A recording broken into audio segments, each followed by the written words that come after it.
boy froze, his small hand gripping the worn edge of the park bench. "Why does he sit here all alone?" he whispered to no one. The old man's eyes lifted slowly, clouded yet piercing, and for a heartbeat, the boy felt like the world had narrowed to just the two of them. He didn't know it yet, but this lonely figure carried worlds of stories, triumphs, and regrets, all hidden behind trembling hands and a quiet smile. Today, the boy's life would shift forever, because some people wait their entire lives for someone to notice. The boy, barely 10, ran through the golden haze of the late afternoon, chasing the rhythmic clap of his sneakers against cracked pavement. He barely noticed the laughter of other children, their voices weaving in and out of the park's rustling trees. But he saw the man first, sitting alone on a splintered wooden bench beneath the skeletal branches of an old oak, his shoulders hunched as if carrying the weight of every lost moment in the world. Most children would have turned away, shrugged, or shouted a teasing remark, but something in the boy's chest stirred, a quiet tug he couldn't name. There was a stillness in the man that demanded attention. He wasn't yelling. He wasn't performing. He was merely there. And in that presence, the boy felt the strange pull of curiosity, tinged with something deeper, like sorrow hidden beneath patience. The man's hands rested on his knees, fingers knotted in a silent rhythm, worn skin etched with the faint trails of a life lived in careful restraint. His eyes were misted, yet sharp, flickering with memories the boy could not begin to imagine. The wind teased at the man's thin coat, lifting it in small flares that carried the scent of old leather, faint cedar, and something unmistakably human.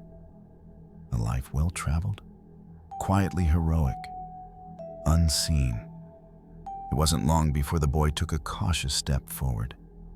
He held his gaze low, unsure whether he should speak, unsure if the man would even respond. But the old man's lips twitched in a ghost of a smile, and in that moment, the boy felt a bridge extend between them. "You like stories?" the old man asked softly, voice rusty but steady. The boy blinked. "Stories?" "Yes," the old man said, eyes glinting as if something had been awakened after a long slumber. "Every person has one. Every life carries a story worth hearing." And just like that, the ordinary park afternoon became the beginning of a journey neither of them could have anticipated. The old man, now in his late 70s, had once been a name whispered with admiration in literary circles. He had written novels that spoke to the heart, stories that captured human courage and tragedy with uncanny precision. Yet, fame had faded, just as friends and colleagues had drifted away. A long marriage ended quietly with mutual respect but deep sorrow. And children, grown and busy with lives of their own, visited only in memory or in rare phone calls. Every morning he walked to this park, bench his only companion. Here, the scent of grass and earth reminded him of simpler times. Here, he watched seasons shift like chapters in a book he had yet to write. The rustle of leaves echoed the pages turning in his mind. Birds' wings flapped with a sound he imagined as punctuation to thoughts he could no longer voice in print. The smell of damp soil beneath the oak reminded him of his youth, of a small village far away, of mornings when life was vivid and the world was wide.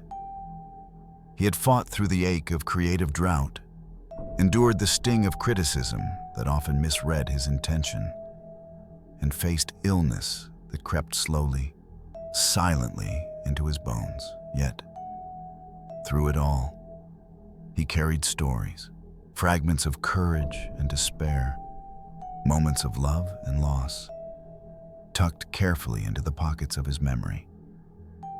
Each wrinkle on his hands was a chapter, each tremor in his fingers a sentence unfinished. And in that quiet solitude, he waited. Not for recognition, not for applause, but for someone to notice that beneath every old face lies a lifetime of wisdom and wonder. The boy began visiting every day, hesitant at first, asking small questions that seemed to awaken echoes of the old man's voice. They spoke of faraway places and ordinary joys, of childhood fears and dreams that never reached fulfillment. But the world outside the park was less forgiving. Children whispered cruel jokes, adults glanced with impatience. One day, a man jogging through the park laughed loudly, pointing at the old man. "Why sit there wasting your time, Grandpa?" The boy flinched, ready to argue, but the old man's face remained serene, eyes soft yet unyielding. He didn't defend himself. He didn't shout. The world's cruelty washed over him like water, yet he stood, silent, anchored in a dignity that was invisible to those who sought to mock him. Some of the boy's friends began teasing him for his association with the weird man. They did not see the wonder in his eyes. They did not feel the spark that stirred when the old man shared the tale of his first published novel, or the quiet courage behind a story of a soldier who refused to abandon hope in hopeless times. Yet, with every insult, every roll of disinterested eyes, the boy felt the pull of a moral responsibility he did not yet fully understand. Respect was not given freely in this world. It was earned quietly, silently, often when no one else was watching. The seasons shifted. Winter's chill brought the park to near emptiness, the benches covered in frost. The old man's coat grew thinner, his movements slower, yet his eyes never lost their spark. The boy brought extra scarves, gloves, and hot cocoa, which the man accepted with a smile that never betrayed exhaustion. One gray afternoon, a group of teenagers arrived, taunting, trying to shoo the old man away. They pushed past him roughly, sneering, and the boy's fists clenched. But the old man did not flinch. Instead, he reached into his coat pocket and handed the boy a small leather-bound notebook. "Some stories," he said quietly, "must be carried, even when the world tries to silence them." The gesture was subtle, nearly invisible to the outsiders. But to the boy, it was revolutionary. He understood now that power could be quiet, dignity could be unshakable, and resistance could come in the form of steadfast presence rather than anger. Months later, the old man fell ill, and the park seemed emptier without his steady presence. The boy noticed, heart tightening. One morning he found the bench roped off, a notice posted, "Park closure for maintenance." Panic surged, but he refused to leave the old man behind.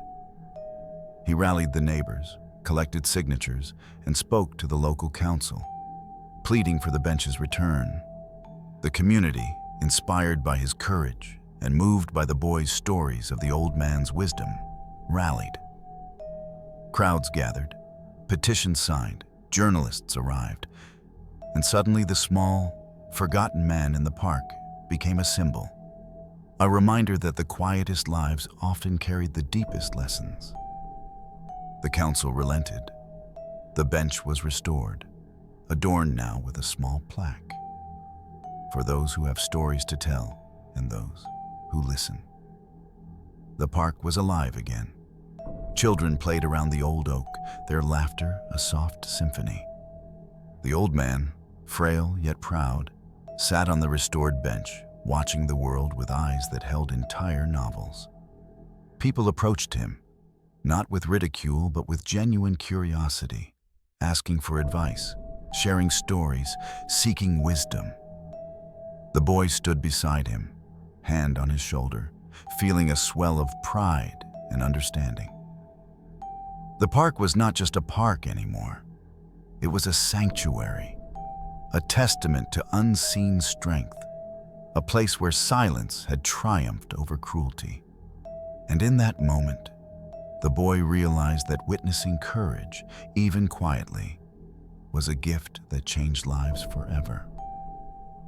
Sometimes, the world overlooks the quiet ones.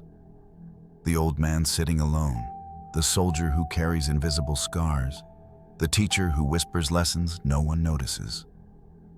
But every person matters. Every story deserves to be heard. If this story touched your heart, leave a comment telling me where you're watching from. Share your thoughts about someone whose story changed your life.